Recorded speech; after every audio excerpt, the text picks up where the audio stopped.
Alexandria Kent had long ago decided that love was a luxury she couldn't afford, not because of money, of which she had plenty, but because of the cost to her carefully constructed world. As CEO of Kent Innovations, the 32-year-old billionaire had built an empire of tech solutions that had revolutionized the medical industry. But the fortress around her heart remained her most impenetrable creation.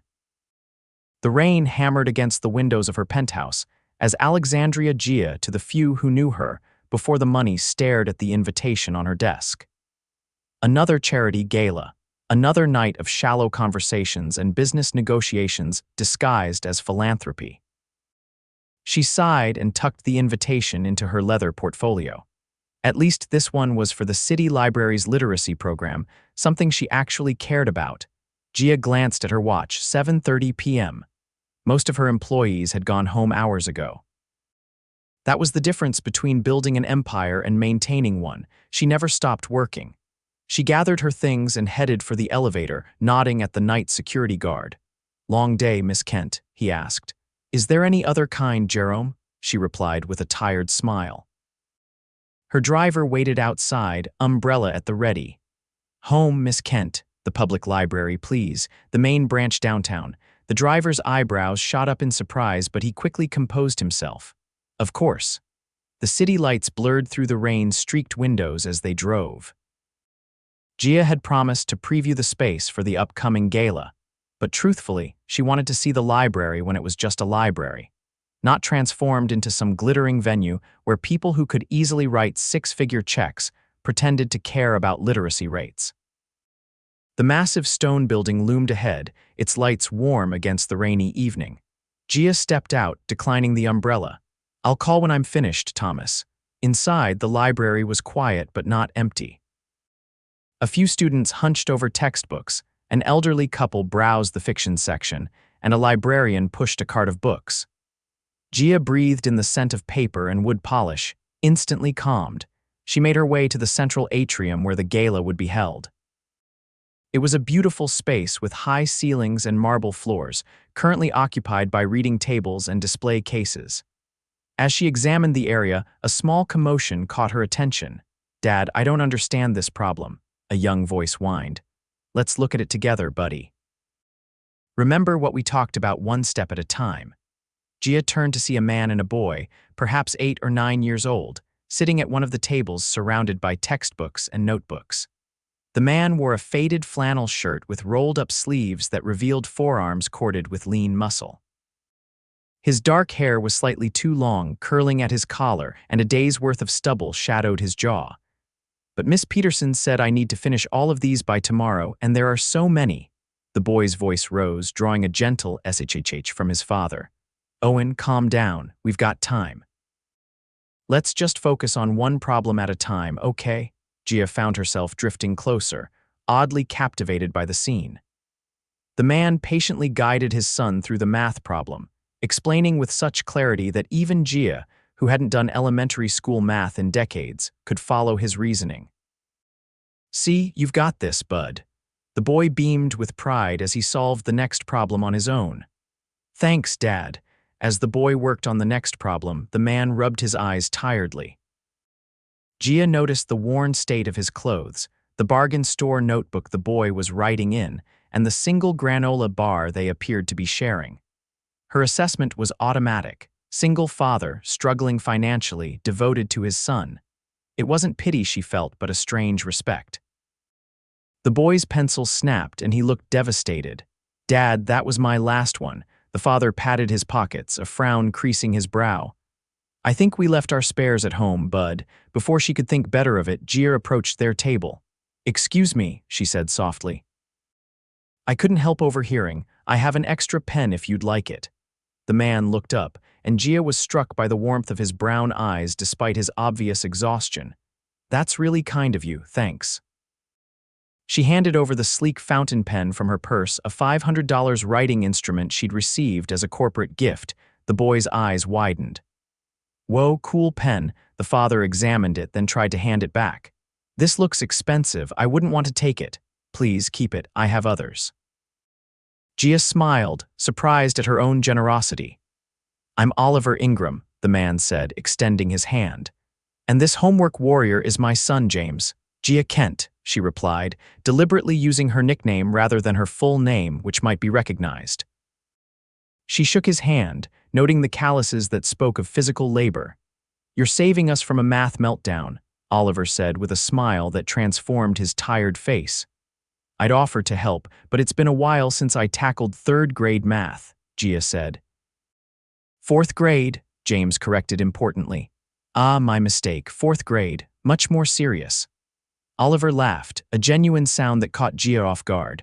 When was the last time she'd heard laughter that wasn't polite or calculated? Are you a librarian? James asked, looking up at her designer outfit with curiosity. No, I'm just visiting. I'm planning an event here. Like a birthday party, James asked. Oliver ruffled his son's hair. I don't think they let people have birthday parties in libraries, bud. It's a fundraiser, Gia explained. To help the library buy more books and run programs for kids. That's cool, James said, then returned to his math problems with renewed focus. Don't let us keep you, Oliver said, and thanks again for the pen. Gia nodded and continued her tour of the space, but found herself glancing back at their table. There was something compelling about Oliver Ingram, his patience, his dedication to his son, the way he seemed wholly present in a way few people in her world ever were. After completing her walkthrough, Gia found herself heading back toward their table instead of the exit. They were packing up, James carefully placing the borrowed pen in his pencil case as if it were made of gold. All finished with the math, she asked. James nodded proudly.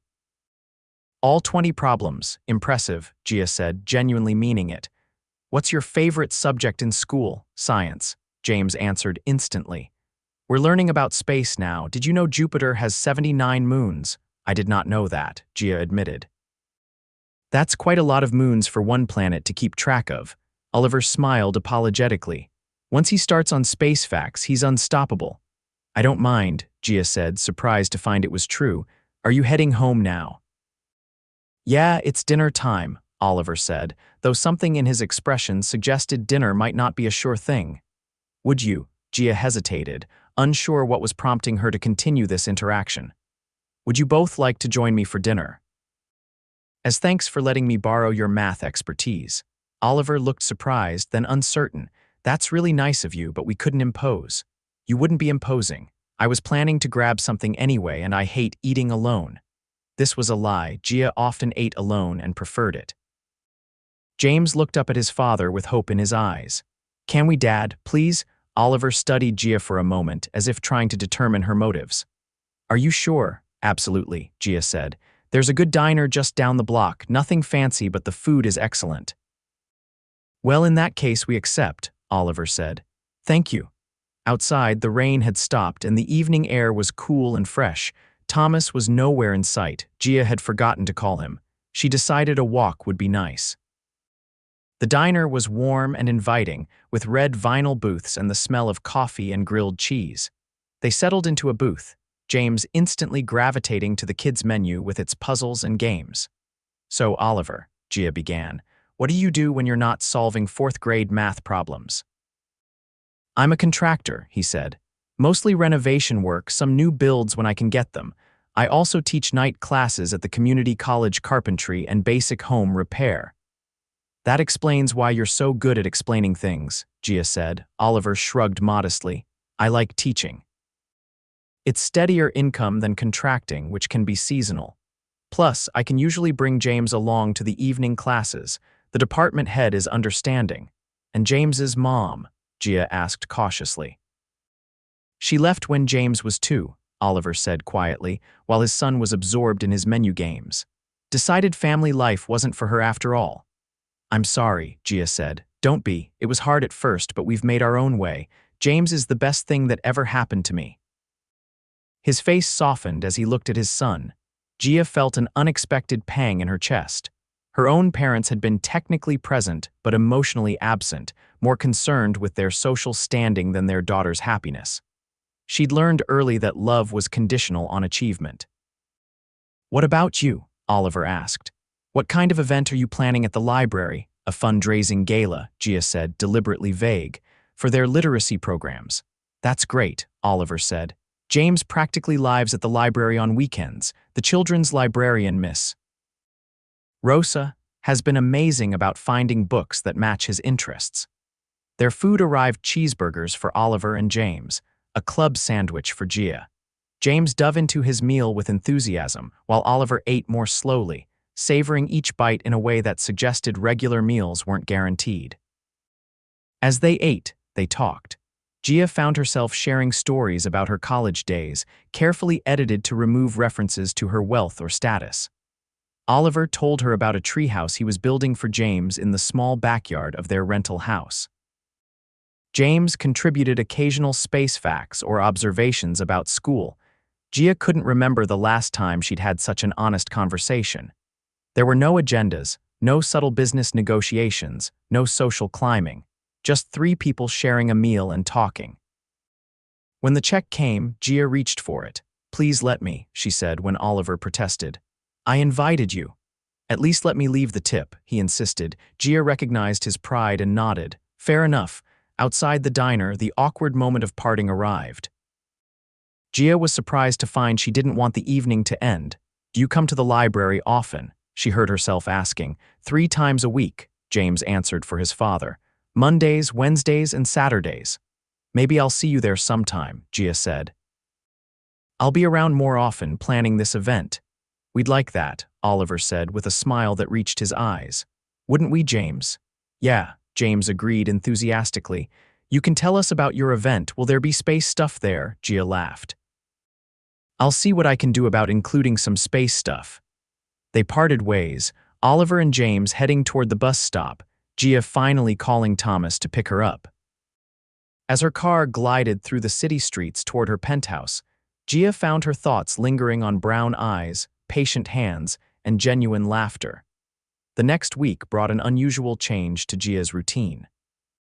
Instead of working late at the office on Wednesday, she found herself at the library by 5, ostensibly to meet with the event coordinator but really hoping to see Oliver and James again. She spotted them at the same table, once again surrounded by homework. "Gia." James called out, earning another gentle shh from his father. "Hi, James." "Oliver," she said, approaching their table. "More math today." "Social studies," James said with considerably less enthusiasm than he'd shown for space facts.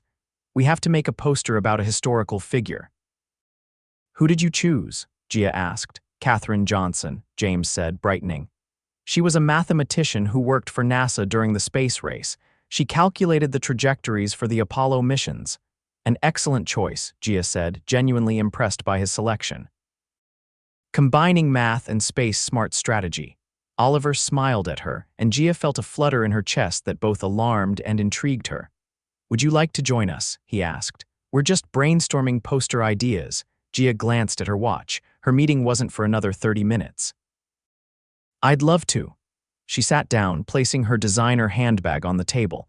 James immediately noticed the library card peeking out of a side pocket. "You have a library card too?" he asked, as if this cemented her status as a worthy human being. "I do," Gia said. "I got it just yesterday, actually. For research." What she didn't say was that she'd gotten it specifically to have a reason to visit more often. Her assistant had been perplexed when Gia had asked her to clear her schedule for an hour so she could apply for a public library card, something she could have easily delegated.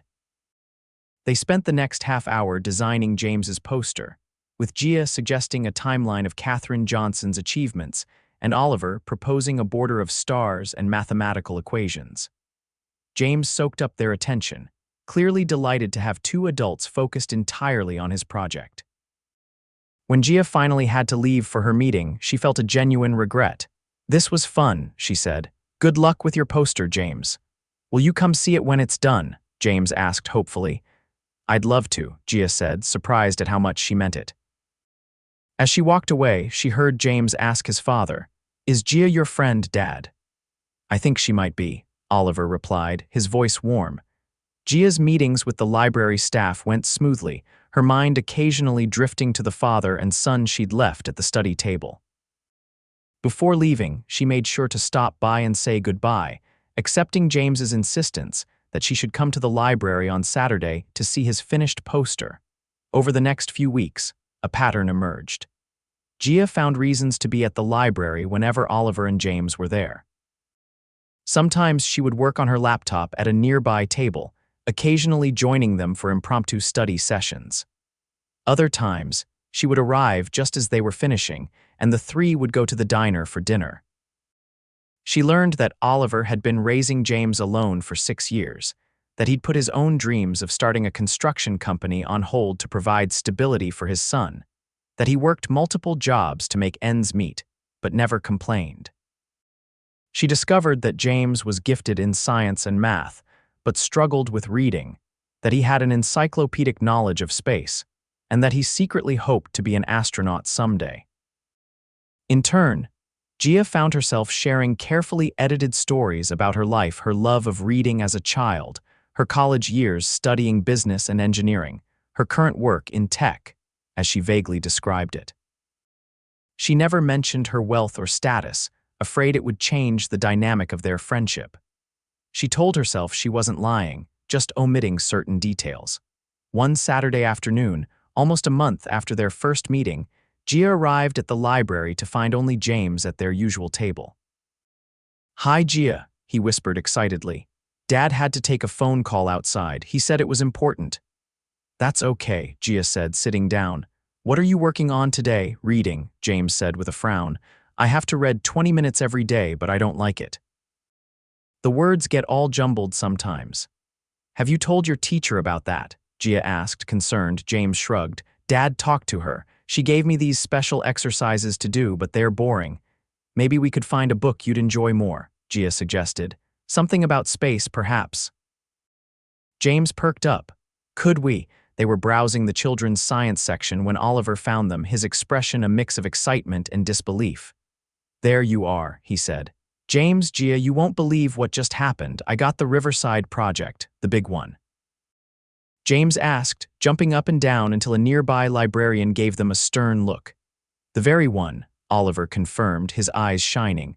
6 months of steady work, and if I do well, it could lead to more contracts with their company." "Oliver, that's wonderful," Gia said, genuinely happy for him. She'd heard him mention this potential job several times, always with a mixture of hope and doubt. "We should celebrate," Oliver said impulsively. "James, how about pizza tonight instead of the diner? Gia, would you join us?" "I'd love to," Gia said. The truth was, she'd rescheduled a business dinner to be at the library today, something that would have been unthinkable a month ago. At the pizza restaurant, a casual place with checkered tablecloths and arcade games in the back, James ran off to play after finishing his meal, leaving Oliver and Gia alone. "I can't thank you enough for all your help with James these past weeks," Oliver said. "He's really blossomed with your attention. His teacher mentioned he's been more engaged in class lately." "I haven't done anything special," Gia protested. "He's a wonderful boy. You've done an amazing job raising him." "It hasn't been easy," Oliver admitted. His mother leaving hit him hard, even though he was so young. "For a long time, it was just the two of us against the world, but lately—" He paused, looking at her intently. "Lately, it hasn't felt quite so lonely." Gia felt her heart race. "I've enjoyed spending time with both of you," she said carefully. "More than I expected to." Oliver reached across the table and took her hand. His touch was warm, calloused from work but gentle. "Gia, I don't want to presume anything, but I feel like there's something here between us. Am I wrong?" Gia looked at their joined hands, then at his honest, open face. She thought about the walls she'd built around her heart, the belief that love was a luxury she couldn't afford, the fear that opening up would only lead to pain. But she also thought about the past month, about the joy she'd found in their simple interactions, about how she looked forward to their meetings more than any business success. "You're not wrong," she said softly. "But Oliver, there's something you should know about me." Before she could continue, James returned, his face flushed with excitement from the games. The moment passed, but Oliver's eyes held a promise of future conversations. The next day, Gia sat in her office, staring out at the city's skyline. The gala was only 2 weeks away, and she still hadn't told Oliver and James who she really was. The thought made her stomach twist with anxiety. Would they look at her differently once they knew? Would Oliver feel deceived? Would the genuine connection they'd formed change once her wealth and status entered the equation? Her assistant's voice came through the intercom. "Miss Kent, the library director is on line 1 about the gala." Gia sighed and picked up the phone. "Alexandria Kent speaking. Miss Kent, it's Director Simmons from the library. I wanted to update you on the guest list and silent auction items for the gala." As they spoke, Gia made decisions about catering, decor, and donor recognition. The director was effusive in her gratitude, mentioning how Kent Innovation's sponsorship would transform their literacy programs. "Oh, and Miss Kent," Director Simmons added before ending the call, "we'd like to invite some of our regular patrons to the event as well to speak about how the library has impacted their lives." "Would you be open to that?" "Absolutely," Gia said. "That sounds perfect." After hanging up, Gia made a decision. She would tell Oliver and James the truth today. She texted Oliver, asking if they could meet at the library that evening. His response was immediate. "Of course, everything okay, everything's fine," she texted back. "Just want to talk to you both about something." The rest of the day crawled by. By the time Gia arrived at the library that evening, her nerves were frayed. She spotted Oliver and James at their usual table and took a deep breath before approaching. "Hi," she said, sliding into a chair across from them. "Hi, Gia," James said cheerfully. "Look what I got on my space quiz." He pushed a paper with a large A+ across the table. "That's fantastic, James," Gia said with a genuine smile. "I knew you could do it." Oliver was watching her with concern. "What did you want to talk about?" he asked once James had returned to his homework. Gia glanced around the library. "Is there somewhere more private we could go?" They ended up in a small study room, James happily absorbed in a new space book Gia had brought him. Oliver sat across from her, his expression curious but open. "Oliver, James," Gia began, her heart pounding. "I haven't been completely honest with you about who I am." Oliver's expression became guarded. "What do you mean?" "My full name is Alexandria Gia Kent. I'm the CEO and founder of Kent Innovations." James looked up from his book. "The Kent Innovations, the one that makes the cool medical robots." Gia nodded, surprised he knew of her company. "That's the one." "Wait," Oliver said slowly. "You're that Alexandria Kent, the billionaire tech innovator?" "Yes," Gia admitted. "I'm here at the library planning a fundraising gala that my company is sponsoring." "That's why I was here the night we met." Oliver was silent for a long moment, his expression unreadable. James, however, was ecstatic. "That's so cool," he exclaimed. "Dad, Gia makes robots, real robots, James," Oliver said quietly. "Could you go back to your book for a minute?" "I need to talk to Gia." Once James was again absorbed in his reading, Oliver looked at Gia. "Why didn't you tell us?" "At first, it didn't seem important," Gia said. "And then, as we got to know each other, I was afraid it would change things. People treat me differently when they know who I am, what I am. I didn't want that to happen with you and James. So all this time, when we thought you were just someone planning a library event." Oliver trailed off. "I was someone planning a library event," Gia insisted. "I just also happen to own the company sponsoring it." Oliver ran a hand through his hair. "I don't know what to say. I feel like an idiot. All those times I insisted on paying for coffee or worried about taking up your time." "That's exactly why I didn't tell you," Gia said, reaching for his hand across the table. "Oliver, these past weeks have been the most genuine, meaningful interactions I've had in years.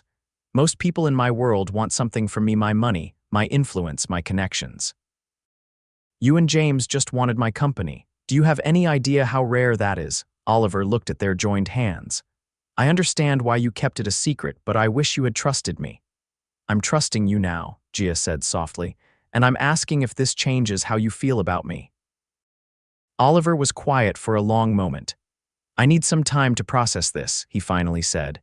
"It's a lot to take in." Gia nodded, her heart sinking. "I understand. Take all the time you need." She rose to leave, but James looked up from his book. "Are you going? But you just got here." "I have some work to do, James," Gia said, forcing a smile.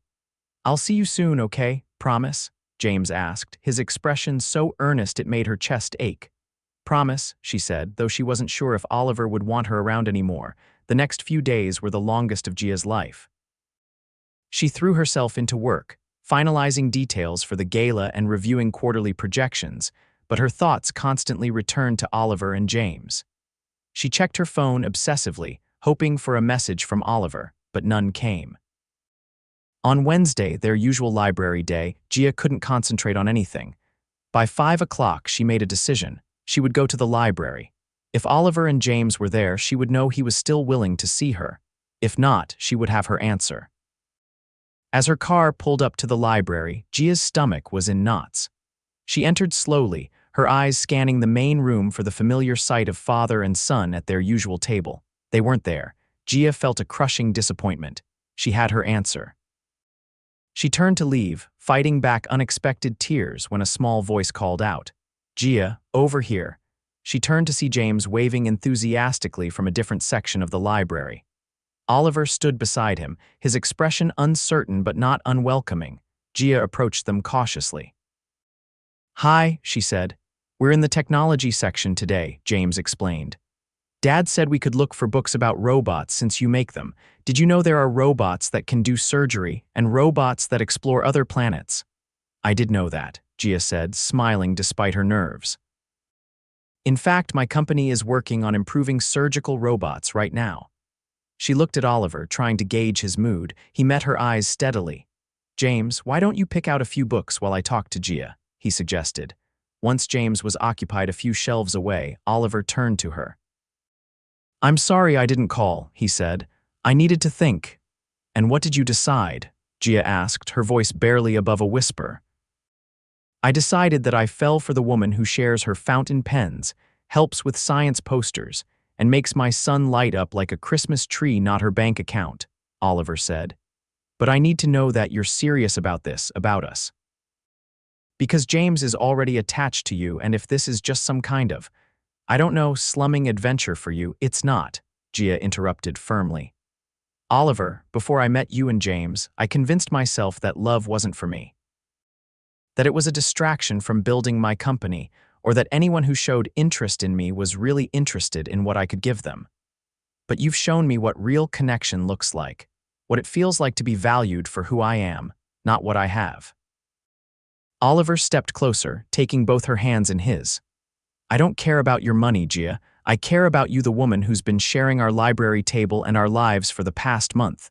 But I come with responsibilities. James will always be my priority." "As he should be," Gia said. "He's an amazing kid, Oliver. You've done a wonderful job with him." Oliver's expression softened. "So where do we go from here? How about dinner?" Gia suggested. "The three of us. And maybe after James goes to bed, we could talk more, just the two of us." "I'd like that," Oliver said, his smile warming his entire face. James returned, arms full of robot books. "Can Gia come to dinner with us?" he asked his father. "Actually, I was just inviting both of you to dinner," Gia said. "Yes," James pumped his fist in victory. "Can we go to the diner again? They have the best milkshakes." "The diner it is," Gia agreed, exchanging a smile with Oliver. As they checked out James's books and walked to the diner, Gia felt lighter than she had in years. The walls around her heart were crumbling, and for the first time, she wasn't afraid of what might enter. At the diner, over burgers and milkshakes, they talked about the upcoming gala. Gia formally invited them both, explaining that the library director wanted regular patrons to speak about what the library meant to them. "Would you be willing to say a few words, James?" Gia asked. "About how the library has helped with your space research." James's eyes widened. "Me? Talk in front of people, you'd be great," Oliver assured him, "and I'll be right there with you." "Will you be there too, Gia?" James asked. "Front row," she promised, "cheering you on." Later that night, after James had gone to bed, Oliver and Gia sat on the small porch of his modest rental house, talking under the stars. He told her about his dreams for his contracting business, about the struggles and joys of single parenthood, about his fears that he wasn't doing enough for James. Gia shared the loneliness of her success, the pressure of maintaining her company's growth, the emptiness she'd felt despite her achievements. "It's strange," she said. "I have everything I thought I wanted, but until recently I didn't have what I needed." "What's that?" Oliver asked. "Connection, purpose beyond profit. The feeling that I matter to someone for reasons that have nothing to do with what I can provide. Oliver reached for her hand. You matter to us, Gia, to me. Their first kiss was gentle, tentative, a promise of possibilities rather than a passionate declaration. When they drew apart, Gia felt something she hadn't experienced in years: hope. The night of the gala arrived 2 weeks later. The library had been transformed into an elegant venue, with twinkling lights and displays highlighting literacy programs. Gia stood near the entrance, greeting donors and board members, her eyes occasionally darting to the door. Oliver and James arrived promptly, James looking adorably uncomfortable in a borrowed suit, Oliver handsome in a navy blazer that Gia suspected was his only formal wear. She excused herself from a conversation with the mayor to meet them. You both look so handsome, she said, straightening James's crooked tie. This collar is itchy, James complained. Only for a little while, buddy, Oliver assured him. And then you get to try all those fancy desserts Gia told us about. The evening progressed smoothly. James charmed the audience with his earnest speech about how the library had fueled his passion for space exploration, and Oliver stood proudly watching his son. Gia found herself repeatedly drawn to their side, introducing them to people, including them in conversations, making sure they felt comfortable in her world as they had made her feel comfortable in theirs. Near the end of the evening, as the orchestra played soft music and couples danced in the central atrium, Oliver found Gia standing alone, watching the success of her event. May I have this dance? He asked, extending his hand. Where's James? Gia asked, accepting his invitation. The children's librarian is showing him and some other kids the 3D printer in the tech lab, Oliver said as they moved to the dance floor. He's in heaven. As they swayed to the music, Oliver held her close. So, billionaire tech mogul, he murmured, are you happy with how your event turned out? Very, Gia said, looking up at him. But that's not what's making me happy right now. No, Oliver's eyes crinkled as he smiled. What is? This, Gia said simply. You, James, the way I feel when I'm with you both. And how's that, like I'm exactly where I'm supposed to be? Oliver lowered his head, kissing her softly. I'm falling in love with you, Alexandria Gia Kent, he whispered against her lips. Not your money, not your company, just you. I think I've already fallen, Gia admitted. I thought love was for other people. I never believed it could happen to me. Believe it, Oliver said, holding her closer. Because it's happening. Later that night, as Gia's car took the three of them back to Oliver's house, James asleep against his father's shoulder. Exhausted from the excitement, Gia realized that for all her wealth and success, she had never felt as rich as she did in this moment. The woman who had built walls around her heart had found, in a humble library and a devoted father's example, that love wasn't a luxury she couldn't afford. It was the only thing truly worth investing in.